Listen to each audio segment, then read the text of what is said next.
Hello.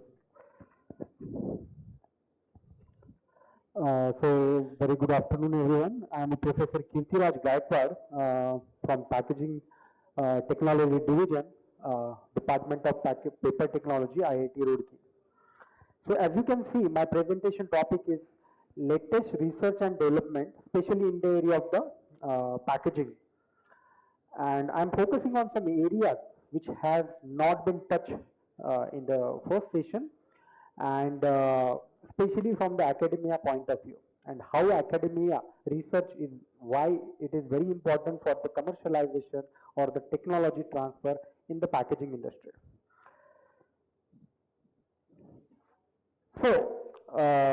We are talking about the replacement of packaging material, especially the plastic for the food application. So when we talk about the food packaging application, it's very tricky, you know. In India, for example, we have a range of food products. For example, dry products like powder form, liquid products, and the semi-liquid products. And every product needs different kind of packaging material. My point is like why we are just focusing on the replacement. Why not the think about the whatever the extensive amount of material we are using that we can reduce, right? For example, the interesting thing which I noticed, for example, the bottle. What this bottle says, the bottle needs the wood, glass, and the rubber. So what is mean by this? There is no perfect material, not plastic, not paper. Even this bottle needs three kind of packaging material. So how can we get the all properties in the paper, or how can we expect all these things? We are now talking about the banning of these things. See, we are living in the developing countries, in India or nearby countries. If we see the trend of the packaging material, the flexible packaging is now getting, boom. Everything is getting packed in the flexible package. You can see everywhere pouches. We are not focusing on the rigid packaging. And that is the reason why we are talking about this point. That is, we need to replace all these, single-use plastic with some alternative material. For example, in Northern America or in the European countries, they use the rigid packaging for the milk bottle or the milk packaging. But in India, we use different kind of single layer plastic material. So see, what is the need? What is the need of consumer? So all these points are very important, and that is the reason why we are talking about this point. But being a food technologist and the packaging technologist, when we talk about this all replacement, by the way, one keyword people are extensively using, that is sustainability. In fact, all marketing people in all segments, not only in the packaging industry, in all segments, they use three keywords extensively: organic, natural, and the herbal. Similarly, in our sector also, the packaging is, they are focusing on the sustainable thing. When I was taking the lunch, I was very, happy when I saw the paper-based plates, wooden-based, the what we call spoons. But have you noticed the packaging of water is still in the PET bottle? That means we are struggling with the packaging of the liquid product. That we haven't changed yet. We are still using the plastic-based packaging material for that. So what we need to understand, we are directly focusing on the replacement and banning all these things. We need to think about, okay, this is my product and how we can reduce the usage of the plastic-based material. So if you see the packaging trend, the single serving package, as I mentioned, the pouches system is getting boomed, and that is the reason why the packaging material requirement in terms of different applications is getting, demanded. Reduction in the cost. Okay, fine. Paper as a shipping box material, that is okay. But when we talk about the food packaging material, we really need, good properties in the, packaging material. I was listening Mr. Vijay's success story in the first session. Migrants are there known for the carcinogenic substances. Migrants. But in that case, the product was the tobacco, which itself has carcinogenic properties. So maybe there was no migration issue in that case. But when we talk about the consumption of the food material, especially the liquid product, in that case, we need to think about what we are exactly trying to do in the next 10 years. Then the smart packaging, all these factors comes, and the usage of the paper-based material in the smart packaging will be getting boomed in the next 10 years. Anti-counterfeiting. There is a huge scope for the paper as a packaging material in the anti-counterfeiting technology. So that we can think about.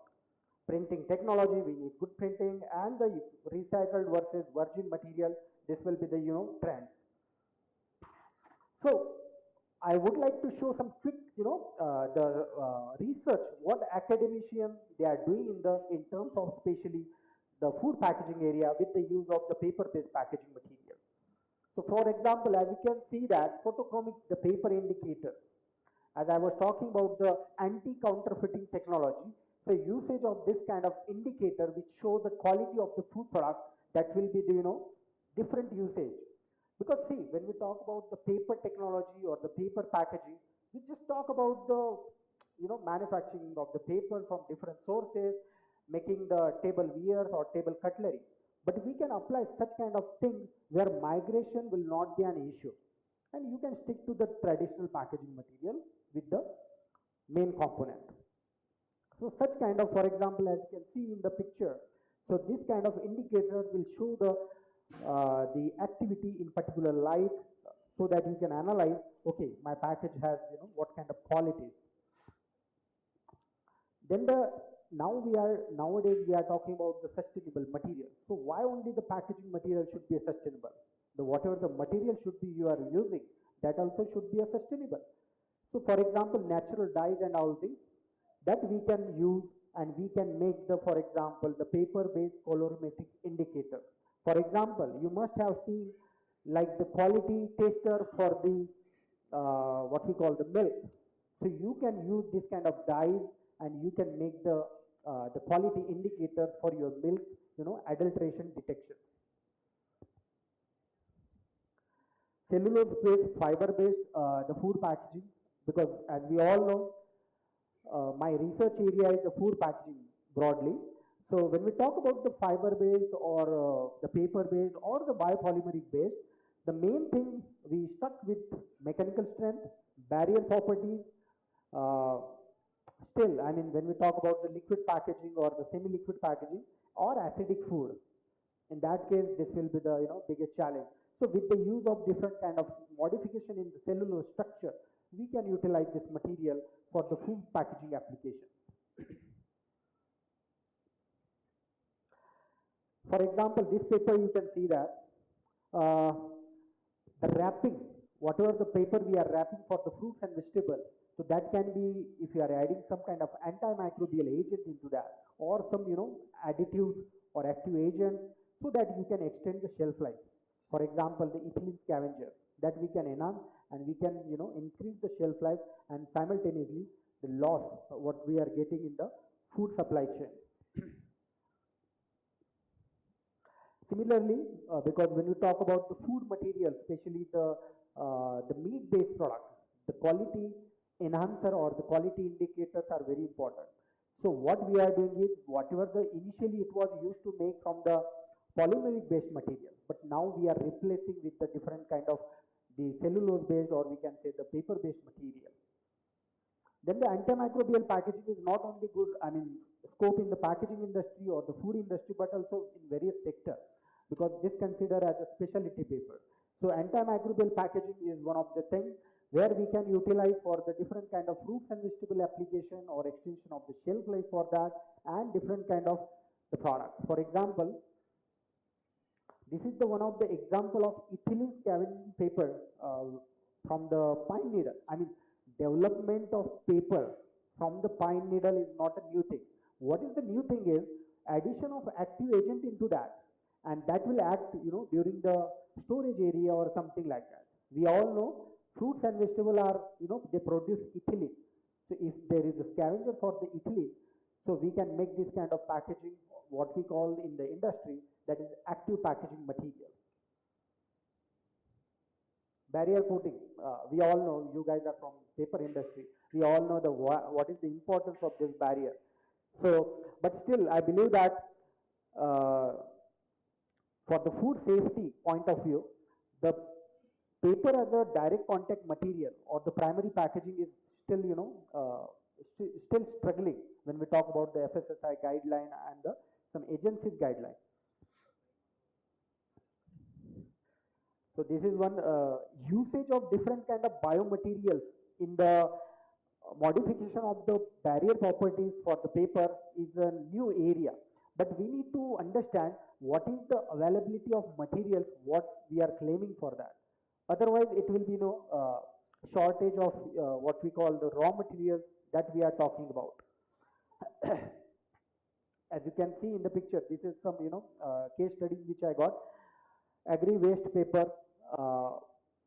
We all know, like if you go into the different e-commerce or the different industries like food industry or food chain industry, in that particular industry, this kind of agri waste based food contact material or food contact paper, we can say, that we can utilize. So that time I was talking about we are still using the PET bottles.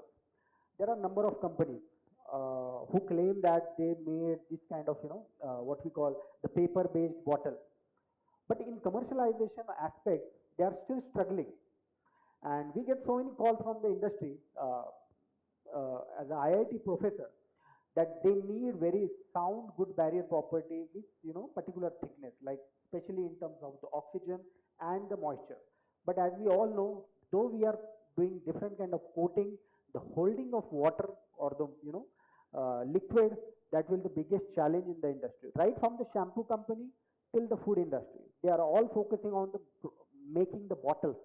So they want to focus on this aspect especially. These are some wrappers. Someone initially in the morning session, someone said like it's impossible to be packed chocolates in the paper packaging, but yeah, people are working on this area as well so that they get sustainable options for the chocolate manufacturing. These are some trends. I have some limitation of the time, so I'm just quickly going into that. So for example, the moisture barrier, which is again the prime objective for the food industry in the paper when we talk about the paper as a packaging material. Freshness maintenance, like usage of ethylene scavenger or something like that. Cold storage, how your package, the paper made package behaves in the different storage condition. So that is again interesting thing. This is already commercialized thing which I would like to show to you. So what we can do in the future. Water resistance, for example, green packaging. For example, in case of like ethylene production, you can add some additives into that and you can make this paper. Insect resistant, this is something interesting packaging which is already commercialized in the Japan by Rengo. And they have some coating, varnish kind of coating, and they develop this kind of packaging for the usage of this. Environmental friendly, like initially we used to have some staples on the corrugated board. Now we almost remove that staples, usage of staples in the packaging. Anti-rust coating, anti-slipping. This is a really good segment, especially when we talk about the showcasing about your product.